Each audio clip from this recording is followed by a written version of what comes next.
දෙවියන් වහන්සේගේ ආත්මන් වහන්සේ ඔබේ ස්පර්ශ කරන නිසා ස්තුති. என் ஆண்டோடைய தொடுதல் இந்த இடத்தில் இருப்பதற்காக ஸ்தோத்திரம். தேவனுடைய வல்லமையின் கரம் இந்த இடத்தை மூடிக்கொண்டு போய் ஸ்தோத்திரம். வாழ்க்கையில் அடுத்த நிலைகளுக்கு இவர்கள் செல்வார்களாக, அற்புதங்கள் நடப்பதாக, ஜெயம் உண்டாவதாக. இயேசுவின் நாமத்தில் வியாதிகள் மறையட்டும், கடன் தொல்லைகள் நீங்குவதாக. இவர்களை நீ இன்று சந்திக்க போவதற்காக ஸ்தோத்திரம். இயேசு இன்னைக்கு உங்களை சந்திக்கிறார்.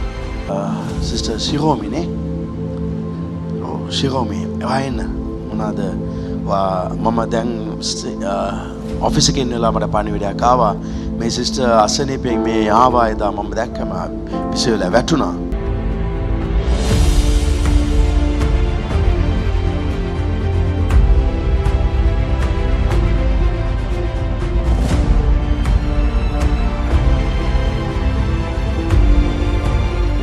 සිස්ටර් මොනවාද තිබුණාට ප්‍රශ්න ශරීරේ? දැක්කසනේ මොන පාස්ටර් මගේ ගර්භාෂයේ කාලක් කරා. වගේ ගර්භාෂය හැම අවුරුද්දම 2019 2017 ඉඳලා හැම අවුරුද්දම මගේ ගර්භාෂයේ ගෙඩියක් එනවා. හැම අවුරුද්දක්ම ගර්භාෂයේ ගෙඩියක් එනවා. ඔව්. ඒතර හැම අවුරුද්දම ඔපරේෂන් කරනවා. හැම අවුරුද්දම ඔපරේෂන්. ඔව්. අන්තිමට මේ සභාවට ආවට පස්සේ ඒක එහෙමම නතර වුණා. ඒතර හැම හරිද? ඒතකොට මේ සභාවට කවදාද ආවේ? ඇවිල්ලා දැන් කොච්චර කාලයක්ද? දැන් අවුරුද්දක් වෙන. රයිට්. එහෙනම් හැම අවුරුද්දෙම එන එක නතර වුණා. ආමෙන්. හalleluya.